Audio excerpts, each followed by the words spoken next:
todos vocês que estão em casa. Todos bem? Estudantes, professoras, diretores, vice-diretoras, todos bem? Aí se cuidando? Muito obrigada por continuarem acompanhando, né, comprometidos com a educação. Você, estudante, continuando a valorizar o seu direito de estudar. E aqui envolvido, interessado e aprendendo.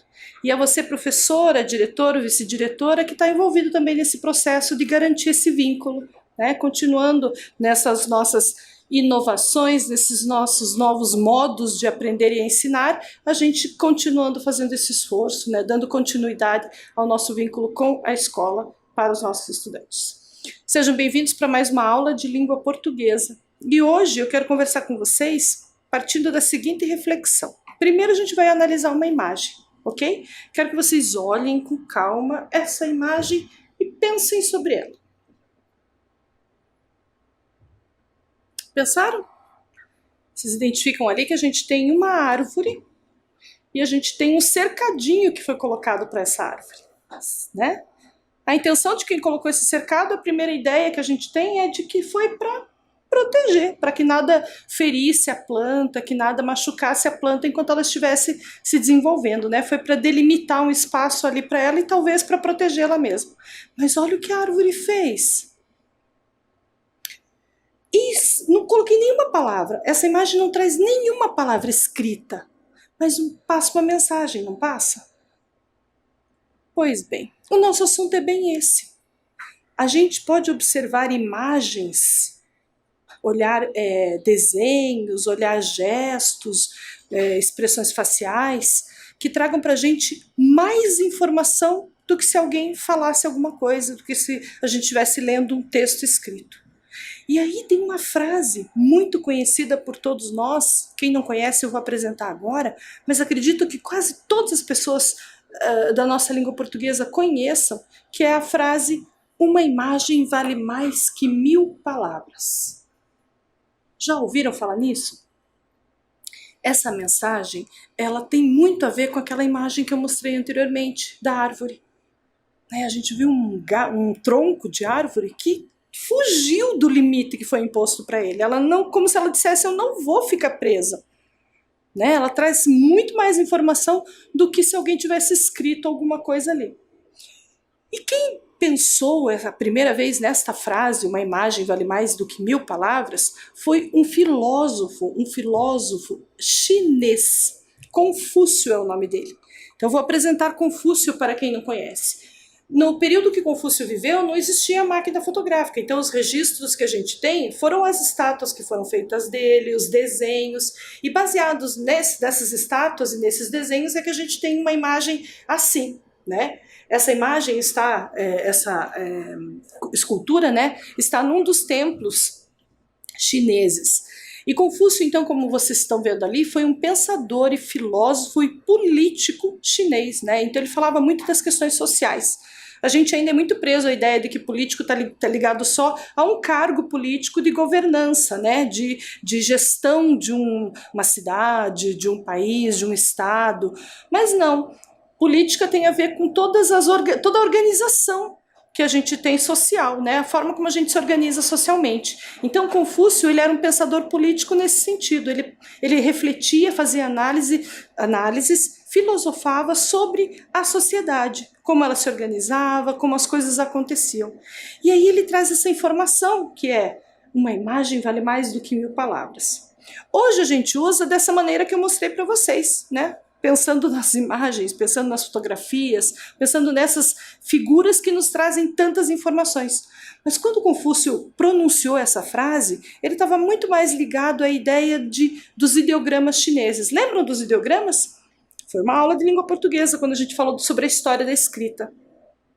Então, os chineses, eles têm até hoje uma escrita que ela é baseada em desenhos, né, em ideias representadas por meio de desenhos. Não é um sistema alfabético como na nossa língua portuguesa, que o som é representado pela letra, né, o desenho da letra. Para os chineses, os desenhos, eles não representam sons, eles representam ideias e até palavras. Então o Confúcio queria dizer exatamente isso, que a imagem representava mais informações do que uma simples palavra, né? E vamos entender melhor isso, ó. Já vão entender minha reflexão, a proposta de reflexão. Vejam como dá para escrever a ideia de mulher e teto. No ideograma chinês, a gente tem uma informação, um desenho para mulher e um que a gente vai chamar de ideograma, ok? Um ideograma para mulher e um ideograma para teto. Na ideia dessa língua, a combinação de mulher e teto representa segurança, ok? A mulher protegida na casa. Olha os ideogramas da língua chinesa, então. Mulher é representado por aquele símbolo, teto por aquele outro, e a junção de mulher e teto dá um terceiro ideograma. Então, nessa ideia de uma imagem, querendo dizer mais do que uma simples palavra, né? Ela é uma ideia. Como a gente desenharia segurança, será? Será que a gente pensaria em segurança desenhando um policial, talvez? Desenhando um sistema de alarmes? Olha que complexo que é esse desenho. E no ideograma eles conseguiram fazer muito mais simplificado a ideia de segurança, né? Então não é uma palavra toda, mas uma ideia também representada por um ideograma. Vou trazer mais um exemplo, olha só. Pessoa mais árvore é igual a... Conseguem imaginar? Que ideia é representada por uma pessoa com uma árvore? Para os chineses, o desenho que mistura pessoa e árvore tem a ver com descansar. E olha a representação na língua chinesa. Pessoa é aquele símbolo, árvore aquele outro e descansar aquele terceiro. Certo? Então aqui mais uma vez mostrando que uma imagem vale mais do que 1000 palavras. Um desenhinho ele conseguiu agregar 2 palavras, 2 ideias, que podia até ser a gente podia ter que explicar, né? Na nossa língua a gente precisa explicar tudo isso para dar a ideia de descansar. Ok? Mas professora Fabíola, ainda não entendi. Qual é a reflexão que você quer fazer sobre isso? É sobre o poder da palavra. Quando Confúcio trouxe a ideia de que uma imagem vale mais do que 1000 palavras, também faz a gente pensar sobre o quanto as palavras são poderosas. As palavras que a gente pronuncia, que a gente escreve, elas têm poder. Que poder a palavra tem? Ora, a palavra pode ser fonte de beleza, de poesia, de criação, de amor, de vida. Pode ser alimento para a alma. Mas também pode insultar, mentir, discriminar ou falsear a realidade. A palavra tem todo esse poder. Olha que responsabilidade. A palavra que a gente usa, que a gente pronuncia, ou que a gente registra, escreve, ela pode tanto agradar, tanto fazer o bem, como estar carregada de uma energia negativa, uma energia ruim, que possa comprometer, possa ofender, que possa insultar alguém, né? Para além disso, a responsabilidade sobre o poder da palavra é nossa. Utilizá-las para criar, construir, compartilhar, acariciar, ao invés de agredir, atacar ou destruir, é, no fundo, apenas nossa decisão. Está em nossas mãos. A reflexão que eu queria trazer hoje era sobre isso. É preciso que a gente pense sobre as palavras que a gente tem, que a gente quer usar, que a gente conhece e como a gente usa, né? É preciso ter responsabilidade sobre isso, certo? Em momentos onde a gente tem que ficar pensando e prestando atenção muito nas informações que nos chegam, agora a velocidade, as informações chegam a nós numa velocidade muito maior que antigamente, né? É preciso que a gente tenha então esse compromisso. Do mesmo jeito que a gente recebe rapidamente, a gente também dissemina, espalha rapidamente uma informação. E aí como é que ela chega? Como é que ela sai? Com que intenção ela sai de nós e como é que ela chega no outro? É para isso que a gente deu essa paradinha para pensar, ok? Muito bem. E aí, conversando sobre isso, sobre o poder da palavra, eu trouxe um assunto de língua portuguesa que tem tudo a ver com a palavra. Né? A própria ideia de palavra já tem tudo a ver com língua, né? Com linguagem. Mas existe um gênero textual, que é o que a gente vai conversar, que tem a ver com palavra, especificamente. Vamos lá? Primeiro analisem essas imagens. Elas são conhecidas para vocês? Elas são próximas? Vocês identificam? Ok, se algumas pessoas perceberam que a gente tem ali imagens de dicionários, ótimo. Estamos mostrando isso mesmo, dicionários. Né? Esses livros aqui eu trouxe a imagem de 4 mini dicionários. Mini, porque hoje a gente tem muito circulando nas escolas esse volume, né? Menorzinho, fácil de manusear, fácil de guardar, fácil de armazenar. Mas quem lembra, quem recorda, quem já viu ou em outros espaços, ou tinha em casa antigamente, eu tinha, por exemplo, quando eu morava com a minha mãe, uma coleção de dicionário, era uma coleção. Eles eram muito grandes e alguns assim bem extensos, né, bem volumosos de quantidade de página, né, a gente diz grosso, né? Então, esses livros, esses dicionários, né, essa forma de fazer com que a palavra chegue na mão das pessoas, hoje também tem digital. A professora Vanice usa muito, quando ela mostra para vocês algumas palavras, ela traz muito o conceito de um dicionário online, que é um dicionário usado pela mídia da internet, né? Ok.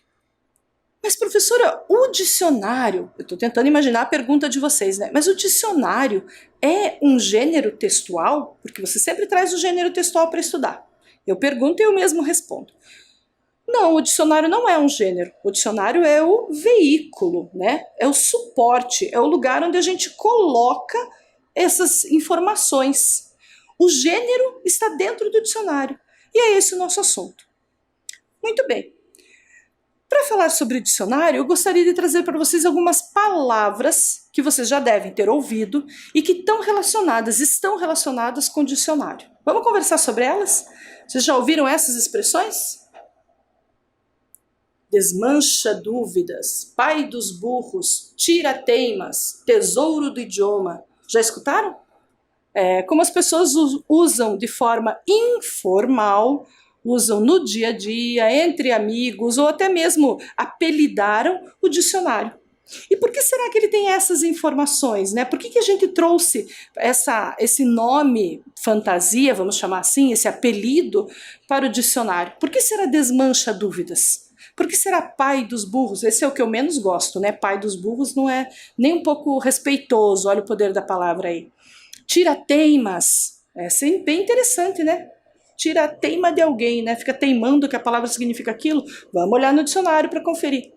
Tesouro do idioma, olha essa, que poético, né? Que romântico, tesouro do idioma. Quantas palavras guardadas ali, né? Da mesma língua, né? Do idioma da língua portuguesa, no caso. Porque tem dicionários de diferentes línguas. Tanto para a gente estudar a língua no país, num outro país, como do próprio país, certo? O dicionário não é um livro exclusivo do Brasil. Ok. Mas tem uma expressão que acho importante a gente conversar, que tem a ver com o uso do dicionário. Já ouviram ou já disseram para alguém dicionário ambulante? Ah, aquele lá é um dicionário ambulante. Já escutaram essa expressão ou já utilizaram? Por que a gente utiliza? Eu me lembro, né, tenho recordação de que essa palavra, essa expressão está muito ligada à ideia de inteligente, né? Quando a gente quer dizer que aquela pessoa sabe muito, conhece muito, a gente diz, nossa, fulano é um dicionário ambulante, pode perguntar para ele que ele sabe.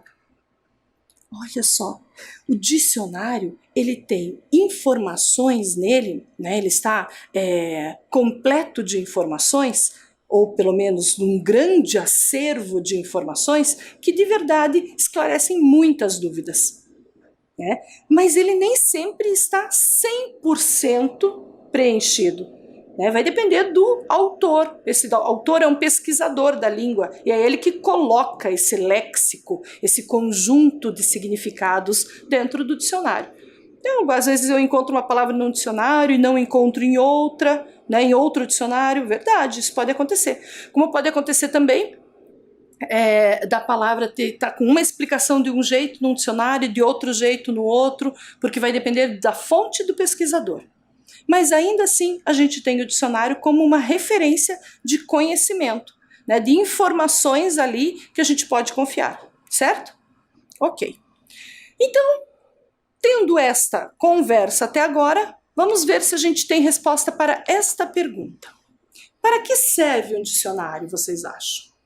Nós temos 3 opções de respostas. Será que ele serve para apresentar as definições das palavras, para apresentar a grafia correta das palavras ou para apresentar informações sobre a classificação das palavras? Né? Serve para a gente saber o significado? Saber o que aquilo quer dizer? Serve para a gente escrever corretamente? É com S ou com 2 S? Olha no dicionário para a gente aprender a escrever? Ou será que o dicionário vai nos dar a classificação? Isso aqui é um substantivo, essa outra palavra é um verbo. Para que serve um dicionário? Se você respondeu que ele serve para apresentar as definições, perfeito, é isso mesmo. Agora, se você respondeu que ele é para apresentar a grafia correta, também acertou, porque eu posso sim usar o dicionário para tirar dúvidas de escrita. Mas e se você disse que ele serve para informações sobre a classificação da palavra, para saber se eu estou procurando um verbo, um adjetivo, um substantivo? Também. O dicionário nos traz mais informações do que só a definição. Isso é importante a gente saber. Ok, professora, então você está dizendo que a palavra é um gênero textual porque o dicionário tem palavras com significados. Não. O que tem no dicionário que a gente vai aprender não é a palavra, mas conhecer hoje como gênero textual são os verbetes. Verbetes são o texto que define o significado da palavra.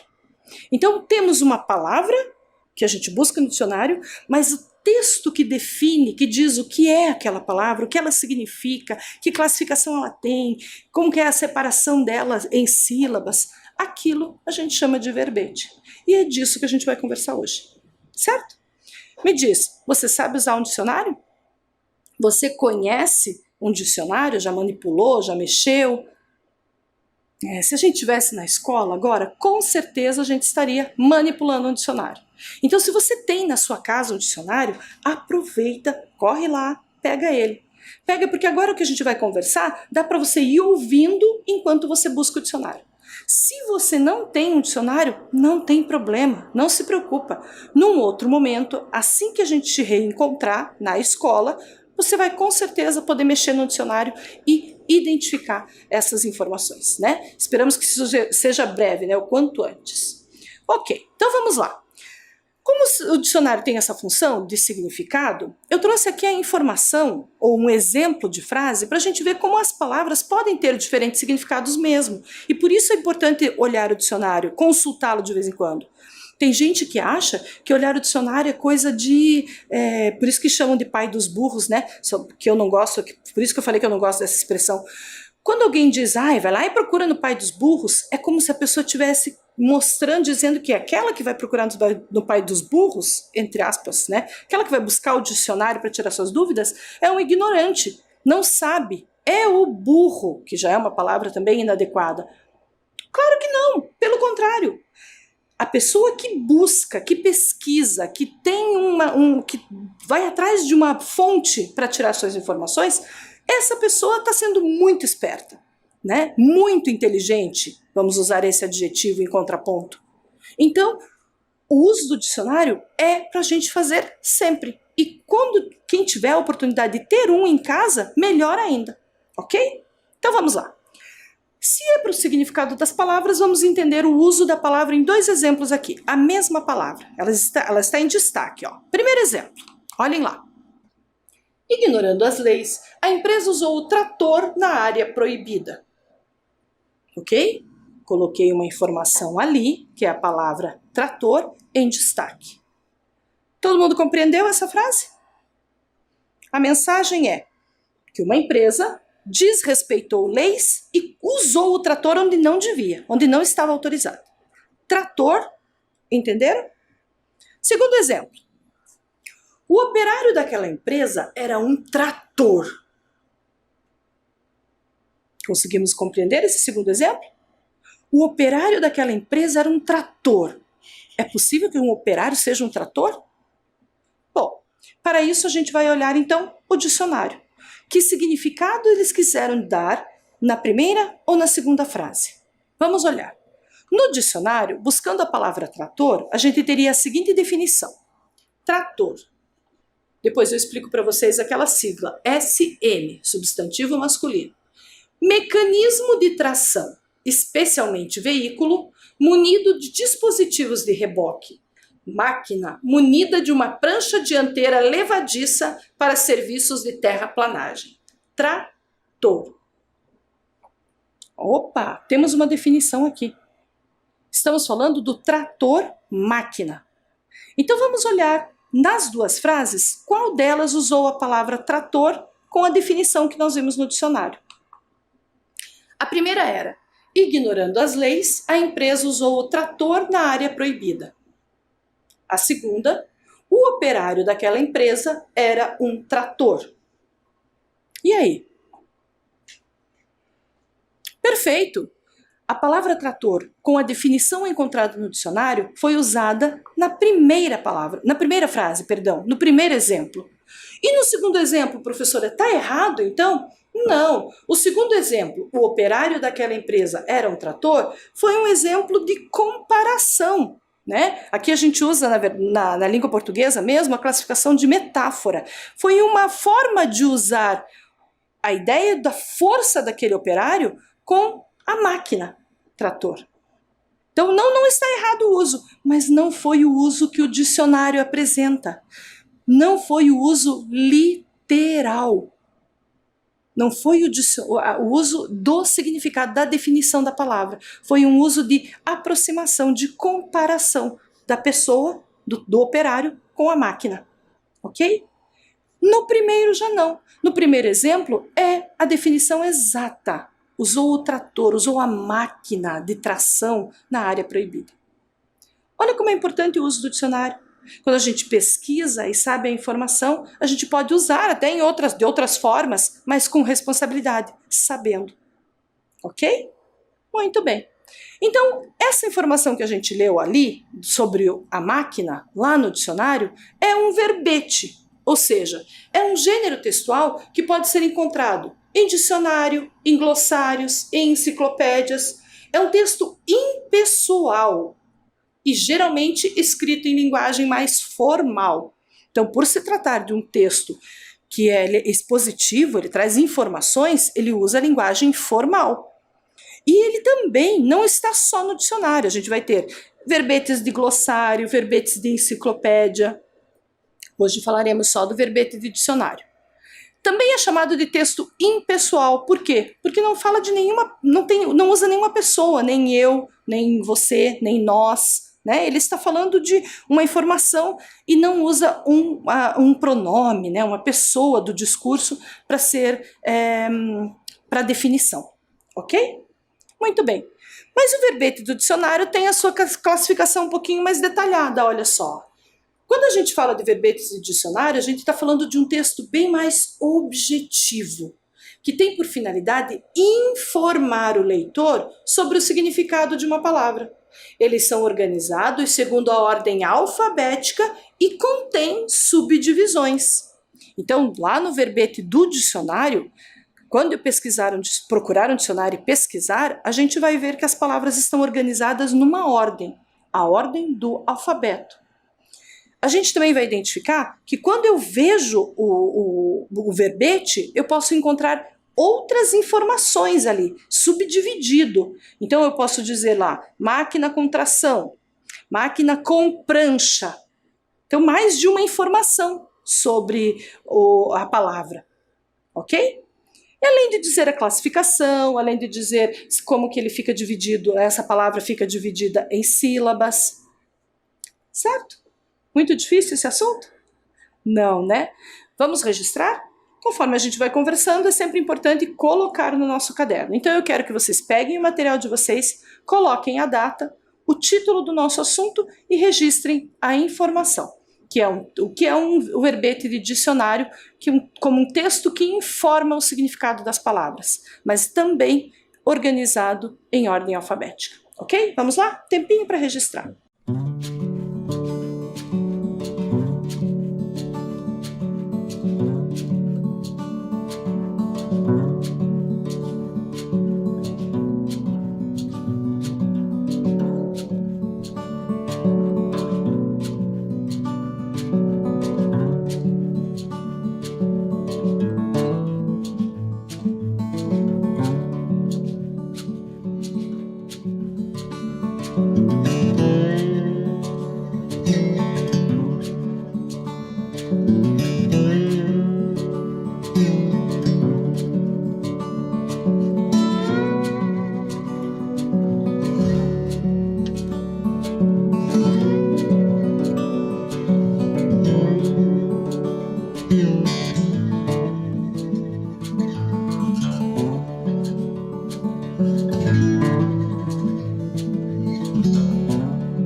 registro realizado, vamos voltar para o gênero textual e dar uma olhadinha nesse verbete, ok?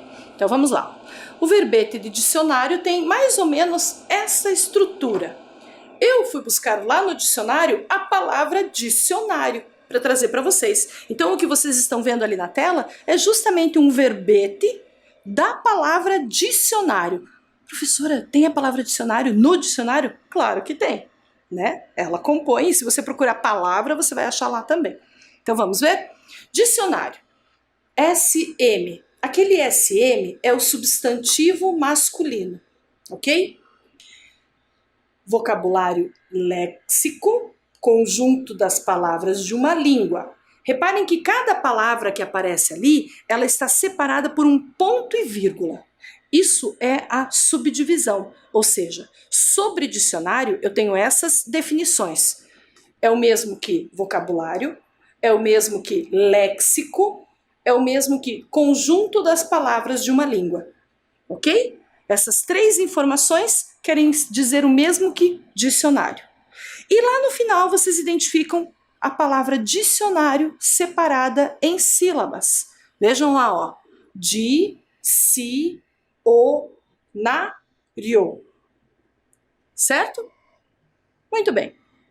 Então vamos olhar com calma agora. Prestem atenção. A palavra dicionário é conhecida como palavra de entrada. É a primeira palavra, é ela que eu vou buscar no dicionário. Essa palavra de entrada é que eu preciso achar a palavra banana no dicionário. A palavra banana é conhecida como palavra de entrada, ok?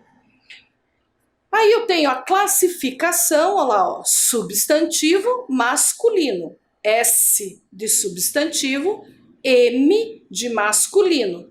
Lembram? Então, é sinal que dicionário combina com o artigo o dicionário. É um nome masculino. Aí eu tenho vocabulário como uma definição, léxico como outra e conjunto das palavras de uma língua como outra. Tenho 3 informações sobre o dicionário. E por fim, a separação em sílabas. Dicionário é composto por 5 sílabas. Na hora de pronunciar, a minha boca se movimenta 5 vezes. Dicionário. Ok? Entendido isso? Muito bem. Essa é a estrutura de um verbete de dicionário. Vamos analisar outro? Nós temos agora a palavra trator, que a gente já conhece, ó, a gente viu lá, o mesmo verbete. Então, olha, palavra de entrada, trator, é ela que eu vou buscar no dicionário. Classificação, substantivo masculino também. Informação, mecanismo de tração, é um exemplo. Máquina munida de uma prancha, segunda definição. 2 definições para a palavra trator. E a separação, trator, trator. Essa é uma estrutura bem básica. Esse jeito que a gente tem aqui escrito, né, de verbete, é uma estrutura bem simples, comum, fácil de encontrar em qualquer dicionário. Mas isso não significa que todo dicionário use exatamente essa. Não. Eles usam essa e mais alguma coisa, ok? Ou essa e não põe a separação. Então, elas vai variar um pouquinho, minimamente. Mas, basicamente, o verbete é composto por essa estrutura aí. Tá? Eu trouxe um dicionário aqui nas minhas mãos, porque eu tentei trazer, não conseguiria mostrar para vocês assim, eu tentei trazer a imagem de um dicionário. Então, eu trouxe a fotografia de uma página, a primeira página de um dicionário. O dicionário que eu pesquisei foi esse aqui. E lá na primeira página eu quero mostrar para vocês quais informações eu encontro. Essa estrutura também você vai achar em outros dicionários, certo? Então vamos olhar lá, ó. Nessa página do dicionário eu tenho a indicação de qual é a letra que iniciam todas as palavras de entrada desta página. Nesta página eu tenho só palavras que iniciam com A. Como que eu sei disso? Por causa do A que está lá em cima indicando, ó. Aí eu tenho mais uma indicação ainda lá em cima. As palavras que iniciam com A vão desde a letra A, sozinha, até a palavra abaixadela, no caso desta página, ó. Certo? Essas 2 palavras mostram No canto direito, vocês vão ter a primeira palavra, do canto direito não, desculpa, estou falando de frente para vocês, né? No canto esquerdo de vocês, a primeira palavra e no canto direito, a última palavra desta página. Então a primeira palavra é a última palavra é abaixo dela, ok? Confiram, ó. A primeira é a e a última abaixo dela, certo? Então, na página do dicionário você já sabe essas informações, ok? Vamos olhar mais de pertinho. Olha, tentei dar um close para a mesma imagem lá, ó. De novo, a letra A, que é inicial, está em todas as palavras. A primeira palavra é a palavra A. Professora, mas A não é letra? Eu posso usar o A como palavra também. E ali tem uma definição, ó. Eu tenho o A, é substantivo masculino, funcionando daí como vogal, e tenho o A contraído lá, ó, preposição. Tá? Quando eu coloco A ali como primeira letra do alfabeto, ele está me apresentando como letra do substantivo masculino. Olha que curioso, eu digo o A, não digo a. Interessante, né? E a gente nem pensa nisso. Olha como o dicionário nos traz informações. Mas eu também tenho uma sequência abaixo, ó. Eu tenho a palavra aba, que já apareceu uma outra letra, ó. Na sequência de A, vem a letra B. Então, a segunda letra, na sequência, está seguindo o alfabeto. Vamos continuar, ó. Abacalhoado, a próxima palavra. Eu tenho ela como a primeira é a segunda é B, a terceira é A, e a quarta letra é a letra C. Vejam, já foi entrando letra nova, ó. Cada letra é que vai dando a ordem do alfabeto, vai dizendo se ela vem antes ou depois da palavra seguinte. A próxima, abacate. Ó, no abacalhoado, o L veio antes do T, do abacate. As anteriores são todas iguais, então vão vindo na ordem. Ok? Esse é um detalhe importantíssimo, talvez a essência da pesquisa no dicionário é conhecer essa ordem alfabética. Não, o rigor da escrita em ordem alfabética, e é por isso que a gente aprende a ordem do alfabeto, é para usos como o do dicionário, né? E outras organizações, uma agenda, um caderno de receitas, enfim. Ok? Difícil? Não, né? Então vamos para mais uma atividade? Hora de registrar. Nós vamos ter um tempinho, quero que vocês copiem e respondam. A pergunta é, como as palavras estão organizadas, os verbetes estão organizados no dicionário? Vamos lá? Registre.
E aí, descobriram a resposta?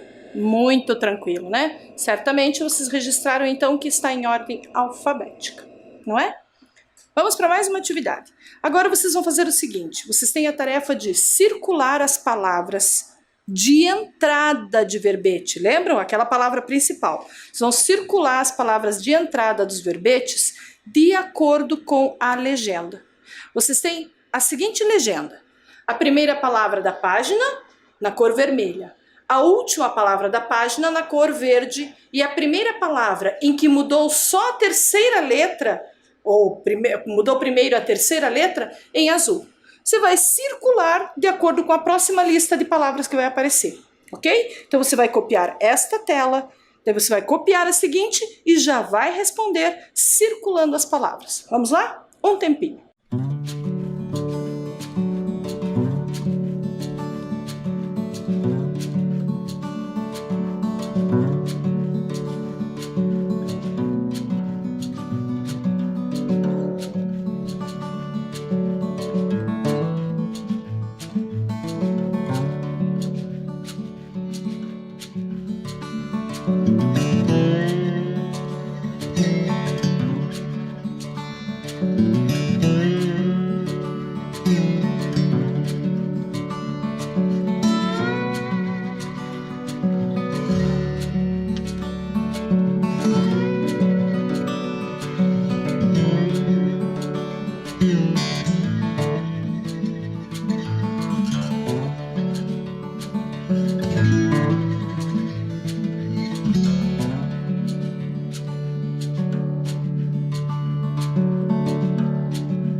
Ok, vamos conferir?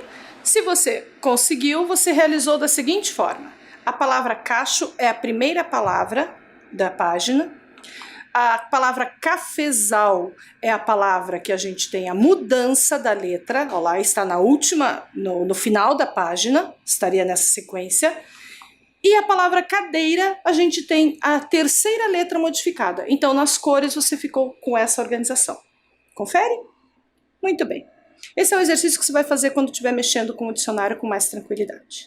Meus amores, a gente está encerrando aqui. E eu quero encerrar lembrando que quando a gente usa as palavras, a gente precisa da responsabilidade de saber que elas têm poder. Né? Está na nossa mão decidir se a gente quer agredir, se a gente quer tratar bem. Está na nossa mão escolher se a gente quer falar a verdade ou trazer informações não verdadeiras. Certo? A professora Yara me ajudou lembrando deste poema da Helena Collodi e eu quis trazer para vocês. Olha que beleza que a Helena Collodi disse e ela vai encerrar a aula com a gente. A Helena Collodi, que é uma poetisa que se criou aqui no nosso estado, né? Ela não era brasileira, mas veio morar aqui muito pequena.